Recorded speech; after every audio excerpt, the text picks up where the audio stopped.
When Fatal Fury released, it was an exciting new paradigm. Everyone was like, whoa, it's just like that other game that just released. It was the beginning of a new genre, and so it kind of has this hype and gravitas around it. It's like this, and Street Fighter, and Mortal Kombat.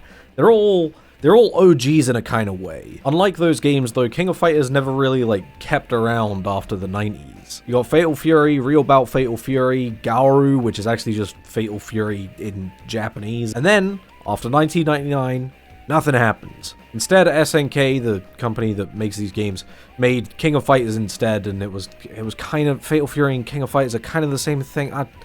Whatever. And then they're making a new Fatal Fury. Some people are kind of hyped. Me personally, I'm like, I was not really feeling fighting games at the time. The big thing is that relative to other SNK games, this game looks gorgeous at launch. I think King of Fighters 15 looked actually alright. It didn't look perfect, don't get me wrong, but there was clearly quite a lot of money put into this game and effort put into it. So you have a legacy franchise returning. It seems like a lot of money is being put into it, and the people that like SNK, they're pretty hyped for it. Then fast forward to the release.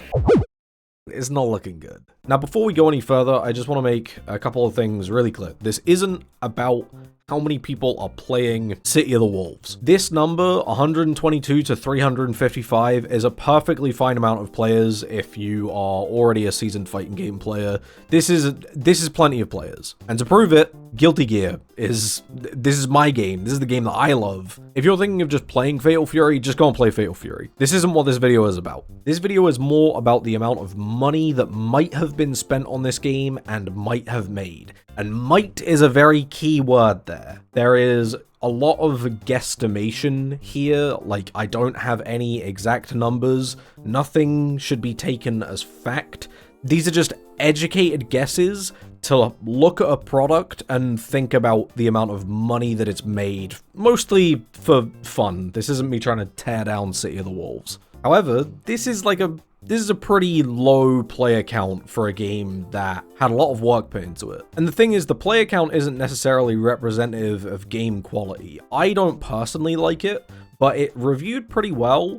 And the people that have been playing it seem to enjoy it enough. There was a little bit of backlash on Blue Sky with it being SNK, and so it's got a lot of ties to Saudi Arabia. And the reason that I'm not playing it, Ronaldo is a guest character, and Ronaldo has a history that people avoid. But I think that kind of small scale backlash hasn't really had an impact on how many people have played it and how many people have bought it. And just to give a couple of relative numbers relative to other games around the area, Street Fighter all-time player peak is 70,000. It's currently got a pretty high 24-hour peak because Elena just came out. Guilty Gear Strive, also a very popular game, 30,000 all-time peak, which seemed to be right at the start of its release, but sees pretty decent bumps around character DLC releases. So these are two quite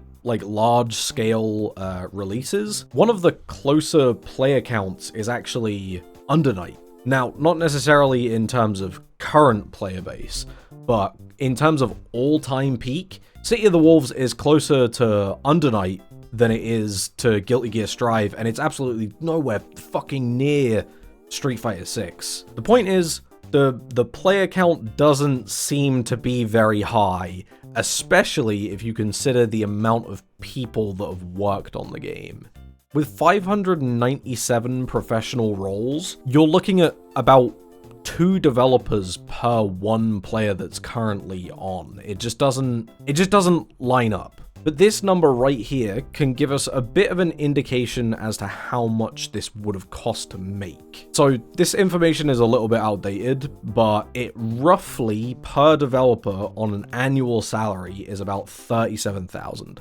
And so with this 37,000, let's just assume that this is 1 year of development. It's not 1 year of development. It's at least 2 years of development. But there's going to be people that are one-time contracts, a little bit under, a little bit higher. Your budget is 22 million. 22 million in just labor cost, not even necessarily like licensing and all the rest of it. So this, I think, is probably a low estimate, but the same number applied to Street Fighter, you're looking at like 67 million, which I don't know if that's completely right. It seems a little high, maybe. The thing is, this 22 million number just won't be representative of the amount of money that has actually gone into the game. I can almost guarantee that it's much, much higher. The majority of games that have a decent marketing campaign will spend almost the exact same amount of development cost on marketing, sometimes more, but, you know, I would imagine that it's probably 50-50 for a game like this. So instead, the number is closer to 44 million. And I'm pretty confident that it would have been about 1-to-1 because King of Fighters had a huge... Fuck, I keep calling it King of Fighters. This might even be part of the problem. City of the Wolves had a huge marketing presence. On YouTube, I was personally getting fed Fatal Fury advertisements just absolutely constantly. But they sponsored WrestleMania. They were like center of the ring. They did an ad with IShowSpeed and KSI, like two huge influencers. This was also an ad inside of a boxing match as well. I can't remember which ad it was. This isn't to mention the $2.5 million prize pool that they're putting into a tournament, which is just insane. Not to mention they had whole buses wrapped, which actually isn't like... It's expensive. It's not that expensive. It's expensive though. All of this to me indicates that the marketing budget was just insane. So to me, 44 million seems either pretty on point for the amount that it cost to develop it in total, or is pretty reserved. I find it very hard to believe that the budget would be lower than this number. So in order to make this money back, how many copies would you have to sell? Almost all platforms, like every single one of them, every marketplace takes about a 30% of every single sale. If they're selling City of the Wolves at $60, they're making $42 every single sale. Obviously, that's a little bit higher and lower relative to the market that it's actually being, like the country that it's being sold in and the price that it's being sold in that country. And so if you take the budget and divide it by the amount of money that they make per sale, they have to sell over 1 million copies. This, for a really large game, I think is pretty reasonable. A game with like a really big budget behind it, I think this makes sense, about 1 million copies. It should be, to break even, selling 1 million is, at this point in the industry, kind of sane. And so I want to have a little educated guess on how many copies the game might have sold. Street Fighter 6, very recently, has passed 5 million units sold. Its peak player count is 70,000 roughly, which to be fair only represents like the first day of its release.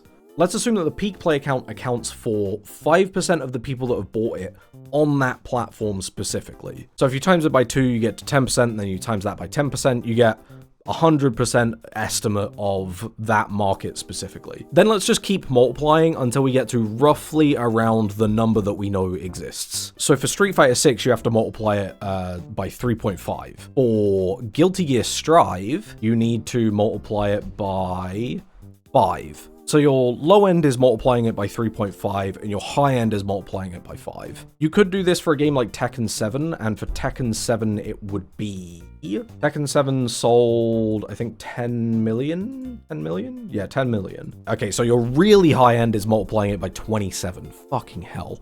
But Tekken 7 is a game that came out years and years and years ago and had a really long lifespan, had an incredibly successful long-term kind of growth period. Tekken 7 is a complete fucking anomaly. But still, let's keep it in range anyway. If we do the same thing for Fatal Fury, on your high-end estimate, you're doing below half of what you would need in order to get your money back. The game would have lost its entire development budget and more. If we assume that Street Fighter 6 is more representative, then you're losing even more cash on top of it. In order for King of Fighters to have broken even, the 24-hour player count has to be wildly unrepresentative of the amount of people that have paid for it. Even with a high estimate of something like Guilty Gear Strive, the numbers are still bad. Does that necessarily mean that the game is going to be like a flop over a long period of time? I don't think so necessarily. It could have like a ridiculous second wind, even though I just don't think that's very likely. But if this game broke even, I would be surprised. If it made money, I would be shocked. Because to me, this just has all the indicators of a game that is just bombed incredibly hard and wasted a huge amount of money. And if doing like shitty guesstimations, you know, doesn't convince you, which that makes sense, you should probably take the company's CEO stepping down as an indication that if the game didn't bomb, something is very wrong at SNK. What does this mean for us? Like, as the people that play video games? Nothing. Absolutely nothing. I'm not even saying like, oh, woe is SNK, this sucks for SNK. I just think that it's a little bit troubling when you think about what games have done well in the last couple of years. When it comes to fighting games as like an art form, kind of, I guess. Because all of the games that have done well, think about it. It's like Tekken, it's Street Fighter, which is basically like the Star Wars of fighting games. Dragon Ball, which is a franchise inside of another franchise. It's like the stuff that is doing well isn't like new and original IP. It's like brands and tie-ins, effectively. Tekken selling 10 million, like, that makes sense. Like, Dragon Ball selling 10 million, that makes sense. But, like, it doesn't feel like there's anything really, like, new. And I mean, like, genuinely new coming out of fighting games. Sure, you have 2XKO coming out, but, like, 2XKO and all the other games, like Dragon Ball as well, they're not new IP, they're billboards for an already existing IP. And that lack of originality and kind of inability for new games to do well, that does concern me. When a game like City of the Wolves can fail, and probably has failed as dramatically as it has, even though it's probably never going to be like public, the information on City of the Wolves, I worry about what it means for getting new fighting games funded and what that means for like the talent of designers and the space for the genre to grow beyond what already exists.